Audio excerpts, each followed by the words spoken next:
chocolate pie crust. It's basically the same method as the flaky pie crust that we did. The addition of cocoa powder is going to give it that rich chocolate flavor. And the thing is, cocoa powder makes things kind of dense. And so there's added extra fat in here to make sure that it's still a nice light flaky crust. So just like we did with the other pie dough, we need to make sure that the bits of fat get broken down into smaller pieces. So let's go.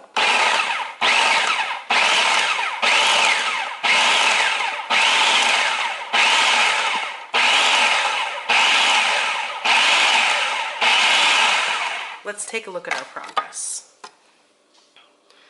Let's see. Oh, looks like we're there. We have our fat into small pea-sized pieces, and now we're going to add our very cold ice water.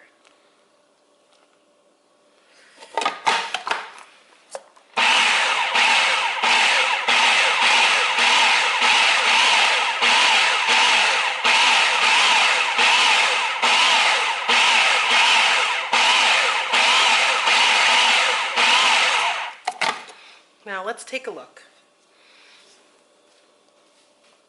When we press the dough here, it's still a little bit powdery. So I'm going to get just a tiny bit more water and I will add it into the dough.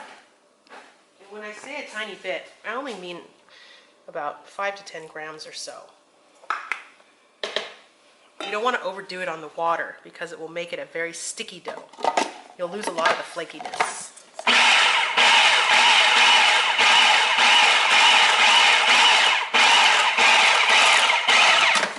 Exactly what we want to see. Okay, so if you look real closely, you can see the flecks of the fat right there. That's really perfect.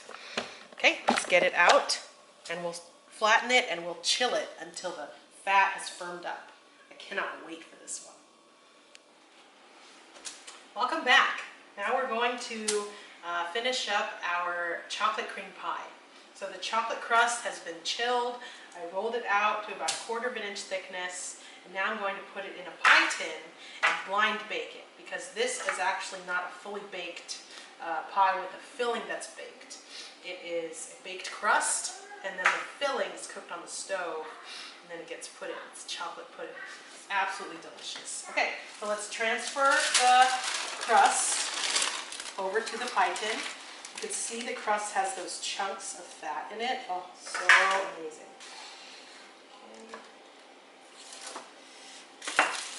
So I want to tuck it in, tuck it down, okay, so tuck it down,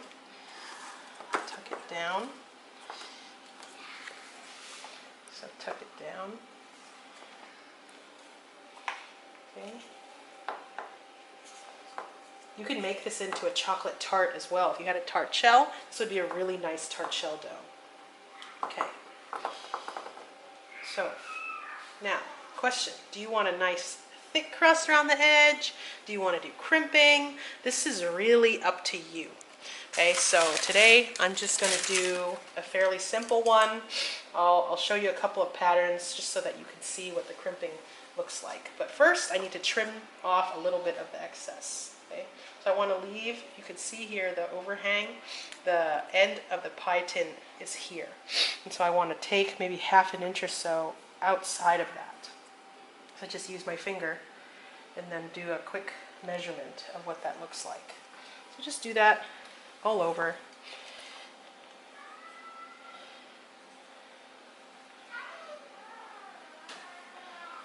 Okay.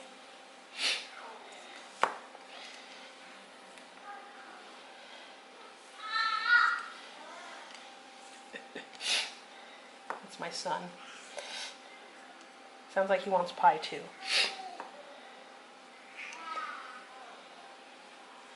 Okay, almost there. Okay, so all this excess you can save for another pie. You can do maybe some little decorations with it. So it's up to you what you want to do with it. Now, what about this overhang? So I want to actually bring the overhang up, and I want to make it kind of a raised edge. That will give the crust a really nice look after it's baked. Okay, so So, and it also gives you an area to do your design. Now, I've seen so many different photos of different pie crust designs online lately, and my thing is, don't make it too complicated. You know, if you have too much crust on the side, like I see people putting cookies on the side and all sorts of cutouts, it makes for a very unevenly baked crust in the end. So go for something, you know, fairly simple, but know that if you do it too complicated, then maybe it won't bake up properly, okay? So we're just tucking this in all the way around. All right, so now how about the different designs? I'm sure you know the fork, putting the fork down, okay? We're not gonna do that one because I think that one's a little too amateur. So some of you have done the crimp before. On the crimp, you take your 2 fingers on the outside, and then you take your 1 finger on the inside, and you press them together. Press them together. You can also do your finger this way, if you like that better. So you see here, that outside with the 2 fingers, it creates that really nice, even triangle. Okay? Okay? So there are some other options as well. I've seen people actually use a scissors and cut it and then do this kind of fan. But I don't like that one because I think that it actually burns the crust. Now there's one more that you can do. So let's do half with this design. Okay. And then I'm going to do half with the shell pattern. So you use your fingers kind of like this, okay? And you kind of pinch it with your thumb, okay?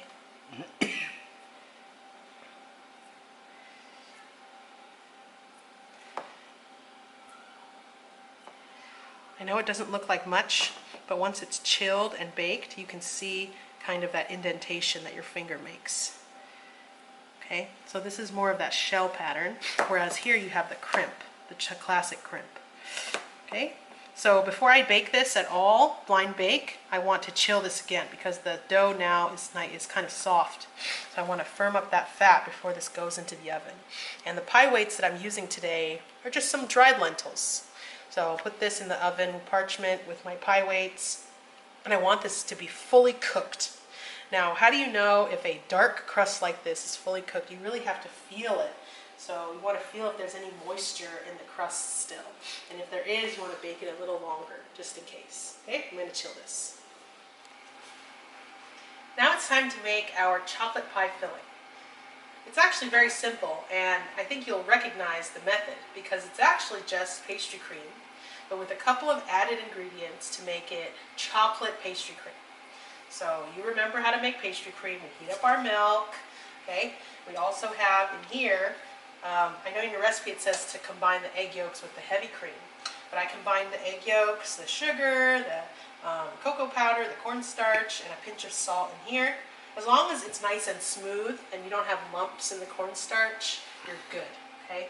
Now, I will go ahead and add this heavy cream in once I do my tempering process. So you see here that our milk is steaming properly, so I can start tempering the mixture. Okay, do it here so you can see just a little bit at a time. Okay, and it almost looks like hot chocolate at this point. So let's just get it so that it's lightly mixing. Okay. Okay. Now I'm just going to scoot it over here, and I'm going to temper it right here. A little bit easier for me. Okay. So, okay, pouring in slowly. Now remember, with pastry cream, we have to cook it twice.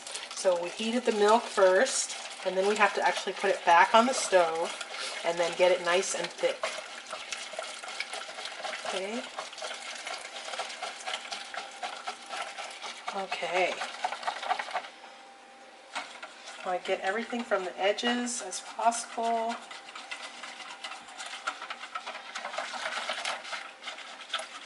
Okay. And now I'm going to put it back into my pan. Sorry, this way. We have a little bit stuck on the bottom here, so I want to get that.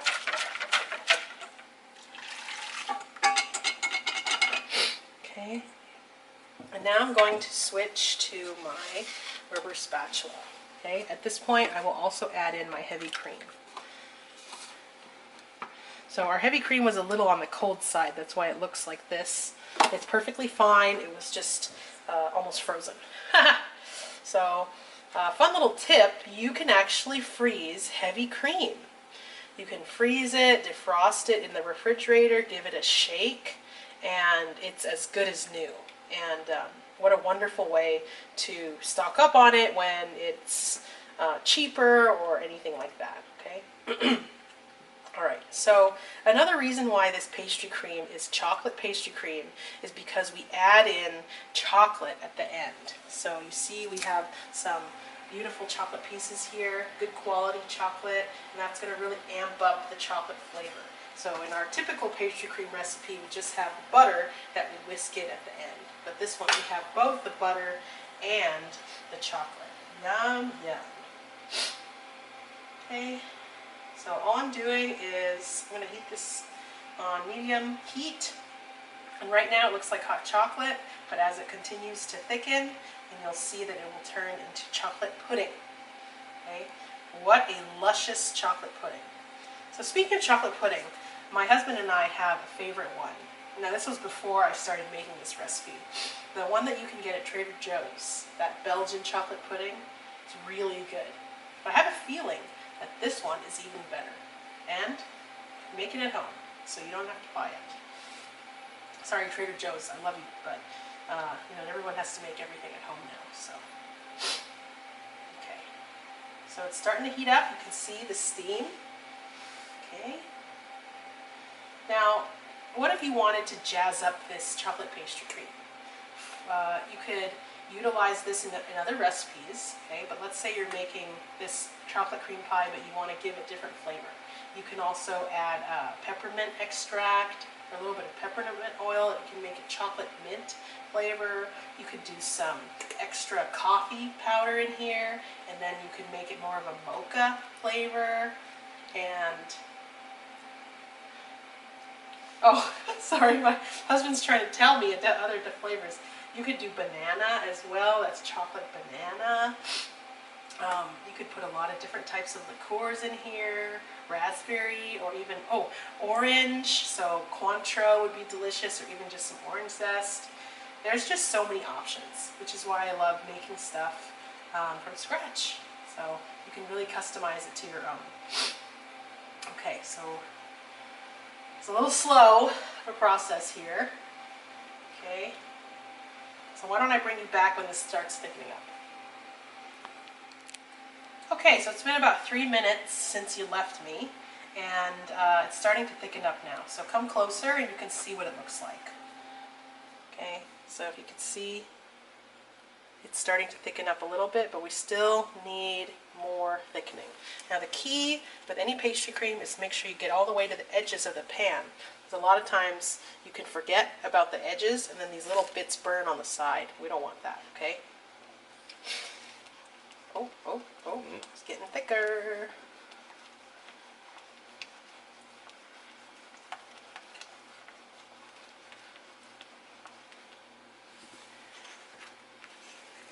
So once you see the bubbles, that means that it's boiling here, okay? That means that the thickening agent has basically set, okay? It has gone through the process of thickening. So if we keep cooking at this stage, it's not going to really thicken more than this, okay? And I know right now it looks a little bit loose, but remember we're putting in all that chocolate, that regular chocolate over there, and that's going to really help it. Okay, so we're going to turn this off. So our heat is completely off now, and we want to put in our butter and our chocolate. Look at all that. That's going to help this set it. Woo! That looks so amazing. And don't forget the vanilla. Boop, boop, boop.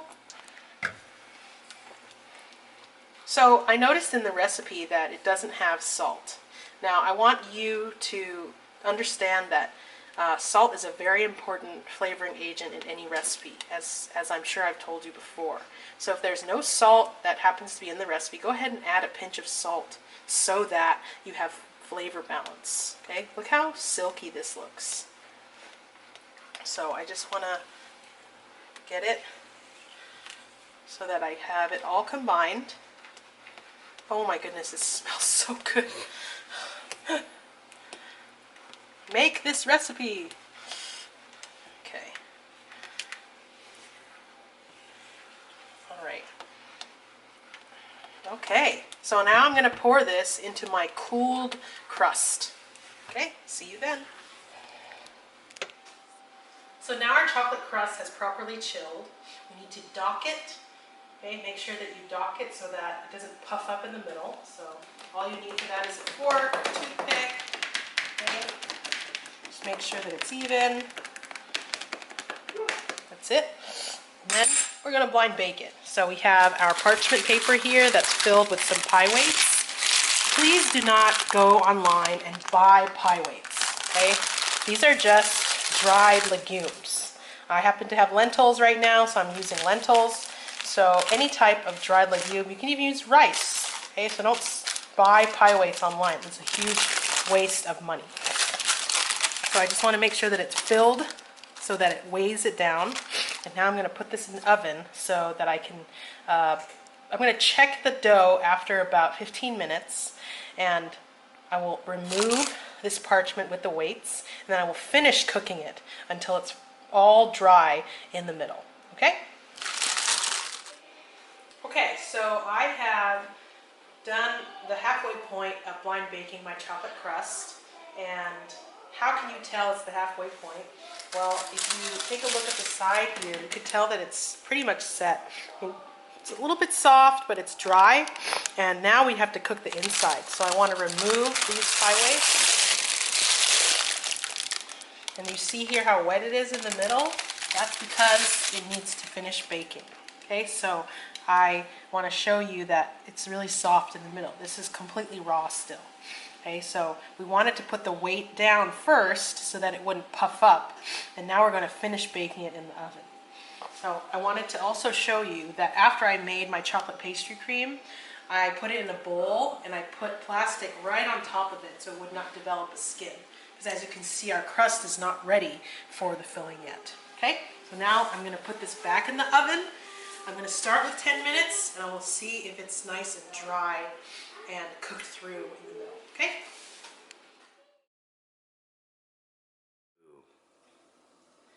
So now our chocolate crust has properly baked all the way through and it has cooled completely. It's very important that you cool this crust completely because if you put your filling in while it's still warm, then you'll get a soggy crust. So it is cool completely. And if you see here, we have a completely dry crust. And if I touch it, it is completely cooked. Okay? So we have our filling that we made earlier, if you remember. And all we need to do now is put the filling in. Now, if we have extra filling, well, we got some nice pudding to eat. And you see that we put the plastic wrap right on the top, and so you don't have crazy skin. Okay, let's put it in. Whoa. I think I'm going to stop there. Okay, so if I wanted to, I could smooth it out, but it's pretty smooth already.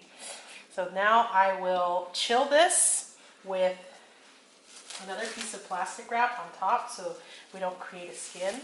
And you can eat it just like this once it has cooled in the fridge. But some people like to put sweetened whipped cream on top. You can put shaved chocolate as well. It's really up to you. So as far as the video though, this is going to be chilling in the fridge for at least a couple of hours and then it's ready to eat. So enjoy!